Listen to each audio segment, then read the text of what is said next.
السلام عليكم ورحمة الله وبركاته. إن الحمد لله نحمده ونستعينه ونستغفره ونعوذ بالله من شرور أنفسنا وسيئات أعمالنا. من يهده الله فلا مضل له ومن يضلله فلا هادي له. أشهد أن لا إله إلا الله وحده لا شريك له وأشهد أن محمدا عبده ورسوله الكريم المبعوث وداعيا إلى الله بإذنه وسراجا منيرا. قال الله تعالى في كتاب الكريم بعد نعوذ بالله من الشيطان الرجيم بسم الله الرحمن الرحيم. يا أيها الذين آمنوا كتب عليكم الصيام كما كتب على الذين من قبلكم لعلكم تتقون.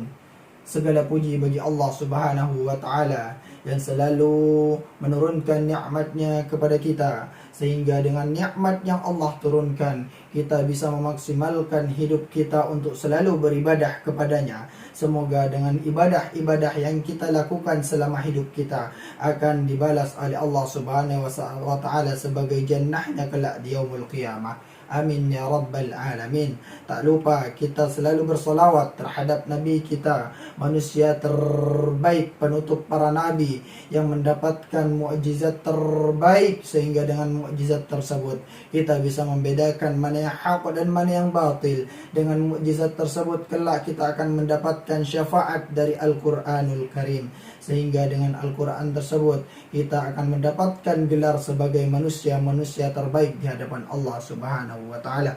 Amin ya rabbal alamin.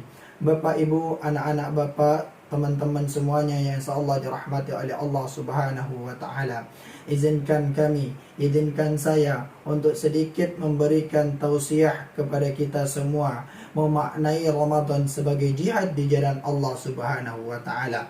Sejatinya semua ibadah yang kita lakukan di luar bulan suci Ramadan, terkhusus untuk bulan suci Ramadan, semua itu adalah jihad di jalan Allah Subhanahu wa Ta'ala.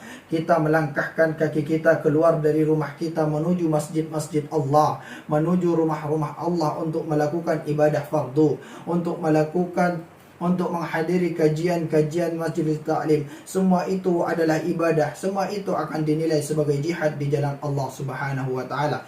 Kita melangkahkan kaki kita keluar dari rumah kita menuju sekolah, tujuan kita untuk menuntut ilmu, semua itu adalah jihad di jalan Allah Subhanahu wa Ta'ala. Semua itu adalah ibadah kepada Allah Subhanahu wa Ta'ala.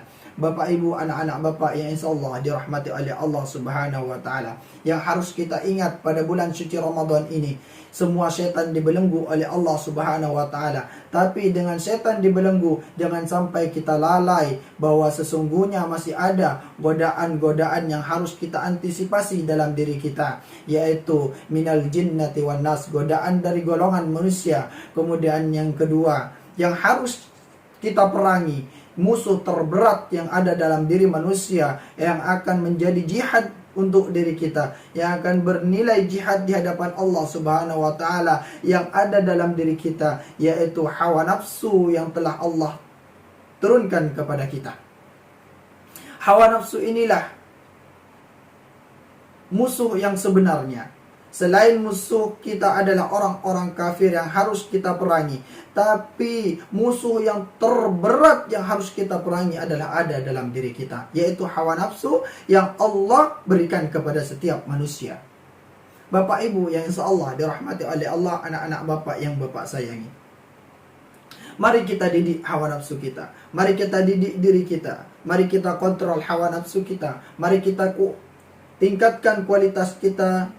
Mari kita tingkatkan kualitas ibadah kita pada bulan suci Ramadan, sehingga ketika kita mampu memberikan kualitas ibadah yang baik kepada Allah Subhanahu wa Ta'ala, kita mampu selalu melakukan ibadah-ibadah kebaikan kepada Allah, tentu hawa nafsu yang ada dalam diri kita itu akan bisa kita kontrol, itu akan bisa kita didik, sehingga dengan kita bisa mendidik diri kita, kita bisa mengontrol hawa nafsu kita dari berbuat sebuah kejelekan kepada Allah, berbuat keburukan kepada Allah, sehingga kita akan mendapatkan gelar dari Allah sebagai manusia yang lebih mulia dibandingkan malaikat.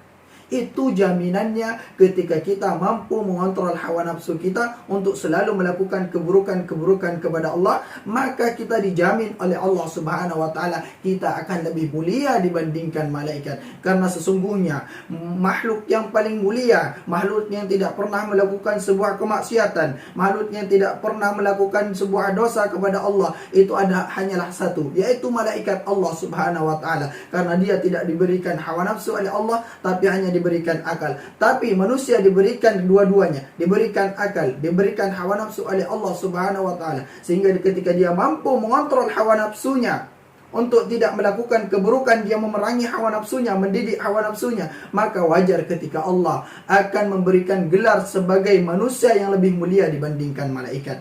Tapi sebaliknya, ketika manusia tidak bisa mengontrol hawa nafsunya, ketika dia tidak bisa mendidik dirinya, ketika dia selalu melakukan dosa kemaksiatan kepada Allah Subhanahu wa taala, maka jangan pernah heran ketika Allah memberikan kita gelar sebagai balhum adall, manusia itu lebih hina dibandingkan binatang. Naudzubillah wa naudzubillahi min dzalik.